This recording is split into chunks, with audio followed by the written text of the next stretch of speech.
The auroras danced across Kepler 186f's night sky as Dr. Marcus Drake adjusted his atmospheric sensors. The green curtains of light cast eerie shadows through the crystalline trees surrounding his research station, their transparent trunks refracting the celestial display into countless fractals. After 5 years studying this alien world's unique ecosystem, he still found himself mesmerized by its otherworldly beauty. A warning chirp from his wrist computer broke the silence. Atmospheric pressure dropping rapidly, another acid storm approaching. Marcus gathered his samples and equipment, already feeling the first caustic droplets burning through his protective suit. The research station's reinforced dome loomed ahead, its metallic surface reflecting the aurora's glow. The isolation suited him. After what he'd witnessed during the corporate wars on Mars, humanity's endless hunger for resources had left him disillusioned. Here, studying Kepler's remarkable evolutionary adaptations, he could pursue pure science without political interference. Or so he thought. The perimeter alarm screamed to life as he approached the airlock. Something had breached the outer sensor grid. Marcus froze, his hand instinctively moving to the pulse pistol at his hip. In 5 years, nothing had triggered those sensors, the local fauna avoided the station's energy field. A figure stumbled from the crystalline forest, humanoid but definitely not human. Its skin shifted colors like liquid mercury, and bioluminescent patterns pulsed across its body in complex rhythms. It spotted him and raised 4-fingered hands in what he hoped was a universal gesture of peace. "Please," it spoke in accented but clear English, "they're coming." Before Marcus could respond, a bone-rattling roar echoed through the forest. The alien's patterns flared in what he interpreted as fear. Without conscious thought, Marcus made a decision that would forever alter both their destinies. Inside. Now. They barely cleared the airlock when something massive slammed against the station's outer shell. The impact reverberated through the structure, causing equipment to rattle on shelves. Through the reinforced viewport, Marcus caught glimpses of their pursuer, a nightmarish fusion of organic and mechanical parts, easily 3 times human size. "What is that thing?" he demanded, keeping his pistol trained on his unexpected guest. "A huntmaster," the alien replied, its skin cycling through darker shades. "Biomechanical assassins created by the consortium to eliminate my kind." He realized based on the voice, swayed slightly. "I am Naira, last survivor of the Luminarii. And I need your help." Marcus noted the spreading stain of silvery liquid seeping from a wound in her side. "You're injured. The Huntmaster's toxins prevent our natural healing. Without treatment." She stumbled, and Marcus instinctively caught her. Her skin felt like warm silk beneath his hands. "I'm a xenobiologist," he said, helping her to his medical bay. "I'll do what I can, but my equipment isn't calibrated for your physiology." "You're already doing more than most humans would," Naira replied as he helped her onto the examination table. "The consortium has convinced your people that we're dangerous insurgents, terrorists threatening colonial expansion." Marcus prepared his diagnostic scanner, mind racing through xenobiological principles that might apply. "And the truth? We refuse to surrender our world's resources. For that, they engineered a plague that killed billions."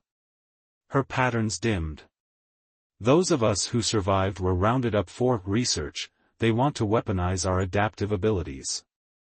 The scanner revealed complex molecular structures unlike anything in his database. The wound's edges showed signs of accelerated necrosis from some kind of engineered biotoxin. Marcus began synthesizing broad-spectrum antidotes while piecing together the implications of her story. "The consortium," he said grimly. "Same corporate alliance that stripped Mars bare. I was there as a scientific advisor, watched them poison entire ecosystems for profit." He loaded the first antidote attempt into an injector. "This might help. Or make things worse." Naira met his eyes. "I trust you." "That's not very scientific of you." Neither was letting me in, she countered. Yet here we are. The antidote caused her patterns to flare briefly before stabilizing. The wound spread slowed, then gradually began to reverse. Marcus released a breath he hadn't realized he was holding. Why here? He asked, preparing a second dose. This planet's not exactly on any major trade routes. Your research, Naira replied. Your papers on Kepler's evolutionary mechanisms. They showed understanding of adaptive biology far beyond most humans. And... She hesitated. Your criticism of corporate exploitation suggested you might actually help. Another impact rocked the station. The Huntmaster hadn't given up. Marcus checked the structural integrity displays. The reinforced dome was holding, but these attacks would eventually break through. We need a plan, he said. That thing's not going to just leave. No, Naira agreed. It's programmed for absolute persistence. It will pursue me until either it or I am dead. She sat up carefully, her wound now showing signs of genuine healing. I'm sorry to bring this to your doorstep. I can try to draw it away. Not happening, Marcus interrupted. First, you're still healing. Second. He gestured to the viewport where acid rain painted caustic streaks across the dome.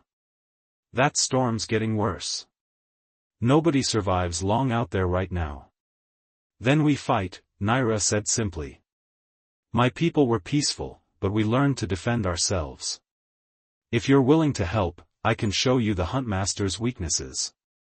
Marcus studied her, this alien refugee who'd upended his carefully constructed isolation.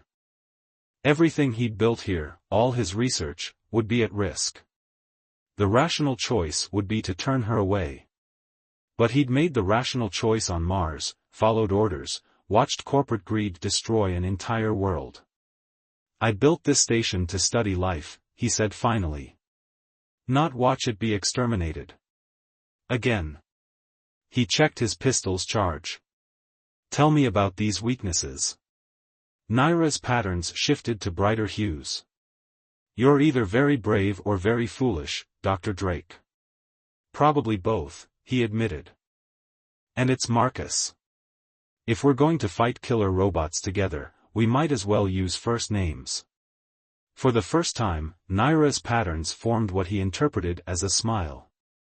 Outside, the Huntmaster roared its challenge into the storm-racked night. Within hours, Marcus knew, his peaceful research station would become a battlefield. But looking at Naira, seeing the hope in her otherworldly patterns, he couldn't bring himself to regret opening that door. Sometimes, he reflected, the most important scientific discoveries weren't the ones you went looking for. Sometimes they found you, and changed everything. The acid storm intensified, sheets of corrosive rain hammering against the research station's dome. Marcus watched the Huntmaster prowl through his external cameras, its biomechanical form moving with unsettling precision. Where organic muscle met metallic enhancement, dark fluid pulsed through transparent conduits. Its eyes gleamed with artificial intelligence, scanning continuously for weaknesses. Their visual processing is remarkable, Naira explained, studying the footage. Her wound had mostly healed, though her pattern still flickered with occasional pain. They can analyze structural integrity, detect thermal variations, even track molecular traces. Like the ones you're leaving right now? Marcus asked, noting the faint silver residue where she'd touched the console. Yes. It's how they hunt us so effectively. She straightened, her mercury-like skin rippling. We need to use that against them. Marcus raised an eyebrow. I'm listening. Your atmospheric sensors, they detect chemical compositions, correct? When he nodded, she continued, my body constantly produces unique molecular signatures. If we can isolate them, replicate them. We could create false trails, Marcus finished, already moving to his laboratory equipment. Confuse its tracking systems. They worked quickly, Marcus's xenobiological expertise combining with Naira's intimate knowledge of her own physiology. He found himself fascinated by the complex compounds her body produced. Each bioluminescent pattern corresponded to specific molecular changes that could be isolated and synthesized. Another impact rattled the station. The Huntmaster was systematically testing different sections of the dome, its attacks growing more precise. Marcus checked the structural integrity display. Microfractures were beginning to form in the eastern quadrant. How much time? Naira asked, not looking up from her work. Hours, maybe less. That thing's learning. He loaded a sample into his mass spectrometer. Speaking of learning, you said, they, earlier. Should we be expecting more company? Naira's patterns darkened. Huntmasters usually operate in pairs. The second one is likely hanging back, analyzing our defenses. Standard hunting protocol. Wonderful. Marcus studied the spectrometer results. Tell me about these abilities the consortium wants so badly. Your healing factor is impressive, but there must be more. Our adaptive capabilities extend beyond healing, she explained, adjusting the molecular synthesizer. We can modify our biological structures in response to environmental pressures. Temperature, radiation, atmospheric conditions, given time, we adapt. Like Kepler's crystal trees, Marcus mused. They alter their molecular structure to channel and refract light, maximizing energy absorption. He paused. Is that why you came here specifically? The similarities between your biology and local life forms? Partially, Naira admitted. I hoped, if necessary, I could blend in. Become part of the ecosystem until it was safe to leave. Her patterns shifted in what he now recognized as embarrassment. I didn't expect to find an ally. Didn't expect to become one, Marcus replied drily. But here we are. A new alarm blared, movement at the forest's edge. The second Huntmaster had arrived, its form slightly larger than the first. Together, they began a coordinated attack pattern, striking the dome from opposite sides. The synthesizer's ready, Naira announced. We can generate false molecular trails, but we need a delivery system. Marcus grabbed his environmental suit. The ventilation system. We can use it to distribute the compounds across multiple points around the station. Create confusion. You're going outside? Naira's patterns pulsed with concern. In this storm? The external vents need to be manually configured. He checked his suit's acid resistance rating. Stay here, monitor the Huntmaster's reactions. If this works If this works, they'll be vulnerable to a coordinated counterattack. Naira moved to the weapons locker, selecting a pulse rifle. I may be a refugee, but I'm not helpless. Marcus suited up, watching her check the rifle with practiced efficiency. Your people were peaceful? We learned, she said simply. The hard way. The station shuddered under another dual impact. Marcus grabbed his toolkit and extra synthesizer compounds. Ready? Naira's patterns formed complex geometries he hadn't seen before. Be careful, Marcus. These creatures, they're intelligent. Adaptive. Like us. That's what scares me, he admitted. Stay on comms. If something goes wrong Nothing will go wrong, she interrupted firmly. I didn't cross half the galaxy to die here. Marcus managed a grim smile. No pressure then. He entered the airlock, checking seals one final time. Starting ventilation reconfiguration in 3, 2, 1. The outer door opened to chaos. Acid rain hammered his suit, each drop leaving smoking trails on the protective coating. The aurora above had intensified, casting wild colors through the storm. Marcus moved carefully along the dome's maintenance walkway, reaching the first ventilation node. Through his faceplate, he saw both Huntmasters pause their attack, massive heads swiveling toward him. Their eyes pulsed with malevolent intelligence. For a moment, he was frozen in their gaze, prey sighted by apex predators. "They see you," Naira's voice crackled through his calm, "but they're programmed to prioritize me. Use that." Marcus forced himself to focus on the ventilation controls, fingers flying over the keypad. The first batch of synthesized compounds began dispersing through the external vent, carried by the storm winds. Almost immediately, the Huntmaster's behavior changed. They separated, moving to investigate the false molecular trails. "It's working," he reported, moving to the next node. "They're taking the bait." "Don't celebrate yet," Naira warned. "They're scanning the dispersion patterns. They'll realize dash." A massive form crashed onto the walkway behind Marcus. He spun to face the larger Huntmaster, its biomechanical body looming over him. This close, he could see the creature's partially organic brain pulsing behind reinforced plating. "Naira," he said calmly, slowly reaching for his pistol. "Remember what you said about them being adaptive?" "Marcus? What's happening?" "They adapted." The Huntmaster's claws left smoking gouges in the walkway as it advanced. Very, very quickly. The creature's eyes locked onto him, and Marcus realized with cold certainty that it had done more than just adapt. It had analyzed their strategy, predicted their plan, and set a trap. And he had walked right into it. The storm raged on as predator and prey faced each other on the rain-slick walkway. Inside the station, Naira's patterns flared with determination as she grabbed a second weapon. She hadn't crossed half the galaxy to die here. And she certainly hadn't crossed it to watch someone else die trying to save her.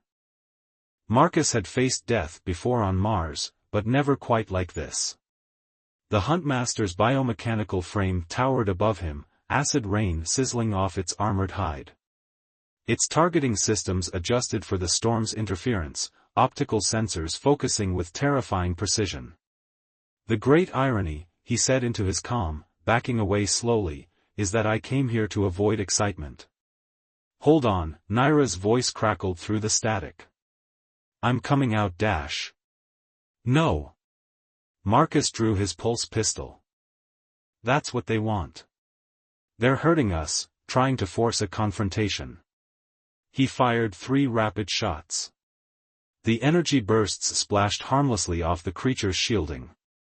The Huntmaster lunged, covering the distance between them with shocking speed.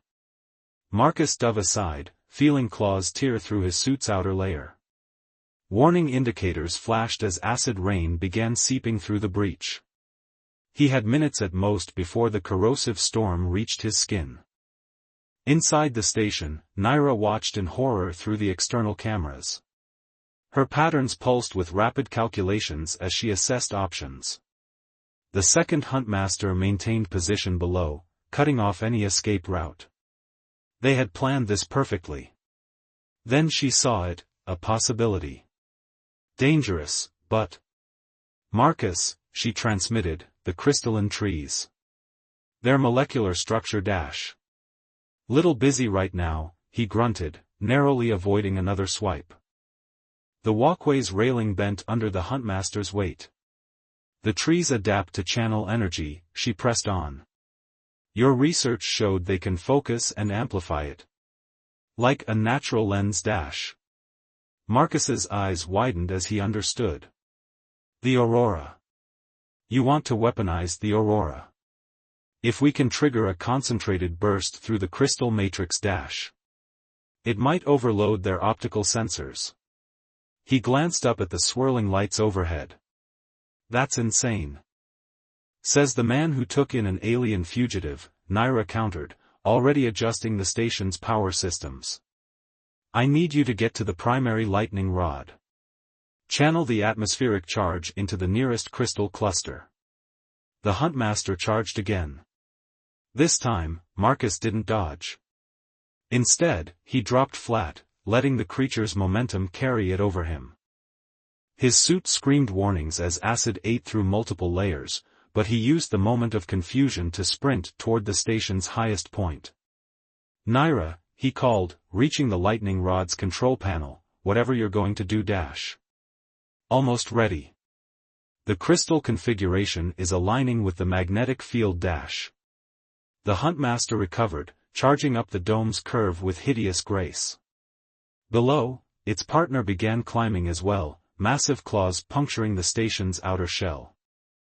Marcus's fingers flew over the controls, overriding safety protocols. "If this doesn't work dash. It will."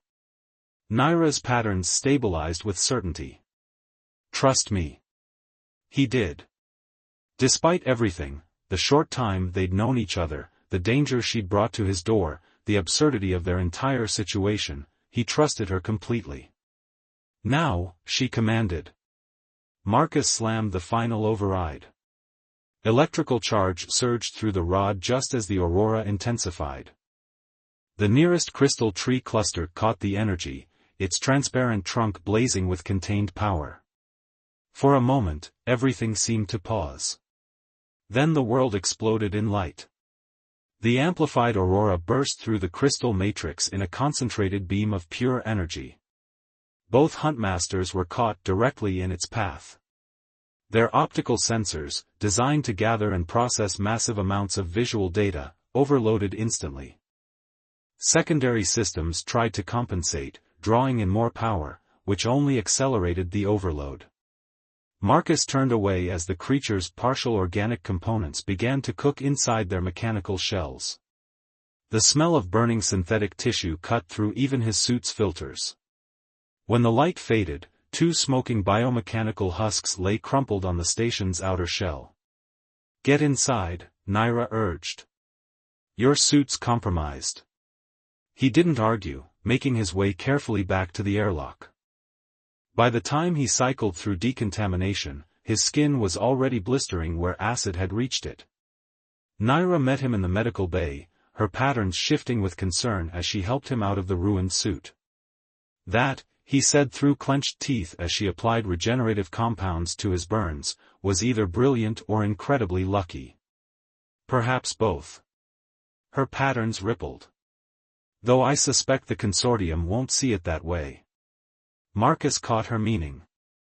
"They'll send more." "Yes." She finished treating his wounds, her touch lingering. "I should leave. You've already risked too much dash."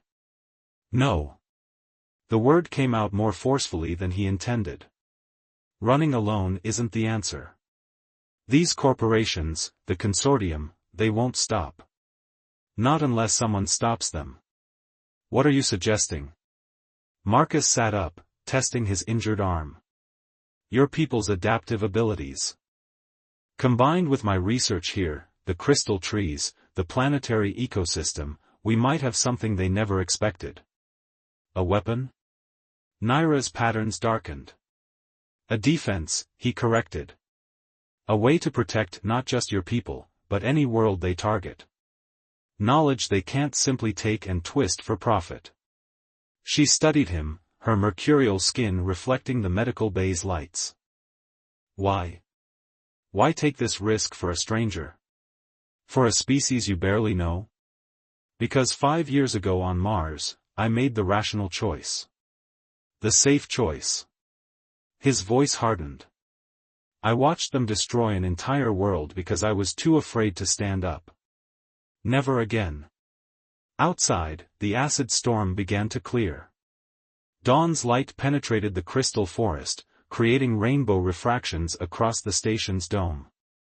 The Huntmaster's remains cast long shadows, a reminder of the battle fought and won.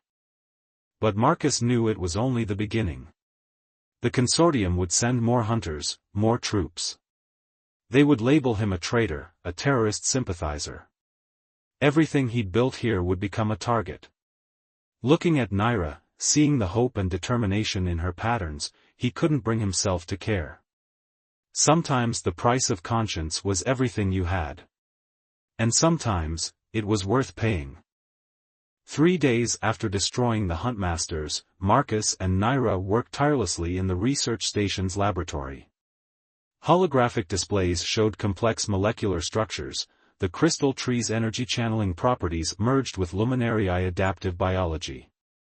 Outside, salvaged parts from the Huntmasters lay scattered across the dome, being studied for weaknesses. The crystalline matrix is accepting the genetic modifications, Marcus noted, examining cell cultures under a quantum microscope. Your DNA sequences are actually enhancing the tree's natural energy absorption. Naira's patterns shifted in concentration as she adjusted molecular bindings. My people learned to alter our genetic structure to survive extreme conditions. These trees evolved similar abilities independently. The compatibility is remarkable. A proximity alert cut through their discussion. Marcus rushed to the sensor display, his heart sinking. Multiple ships entering atmosphere. Consortium military grade. How many? Naira's patterns pulsed with tension. 3 dropships, 1 command vessel. He pulled up tactical projections. They'll surround the station. No escape routes. We knew they would come. Naira moved to the weapons locker, but Marcus caught her arm. We can't fight them conventionally. Not these numbers. Then we use what we've created. She gestured to their research. The modified crystal matrix dash. Isn't ready, he interrupted. We don't know if the changes will hold, or what the environmental impact could be. We're out of options. Her patterns formed complex geometries of determination. And out of time. The first dropship appeared through the crystal canopy, its engines scattering refracted light across the station's dome. Armed troops began rappelling down, their armor bearing the consortium's corporate insignia. The command vessel held position overhead, its weapons trained on the research station. Dar. Marcus Drake, a voice boomed through external speakers. By authority of the corporate consortium, you are charged with harboring a dangerous fugitive and interfering with authorized hunting operations. Surrender the luminariae specimen and submit to detention. Marcus met Naira's eyes. In the short time they'd known each other, he'd learned to read her patterns like a language, fear, determination, and something deeper. Something that mirrored his own feelings. Ready? He asked. Her patterns shifted to a configuration he'd never seen, beautiful and fierce. Together. Marcus activated the station's external speakers. This is Dr. Drake. Before you waste time with more threats, scan the surrounding crystal forest. Notice anything unusual? A pause. Then the voice returned, less confident. Our sensors detect genetic modifications to local flora.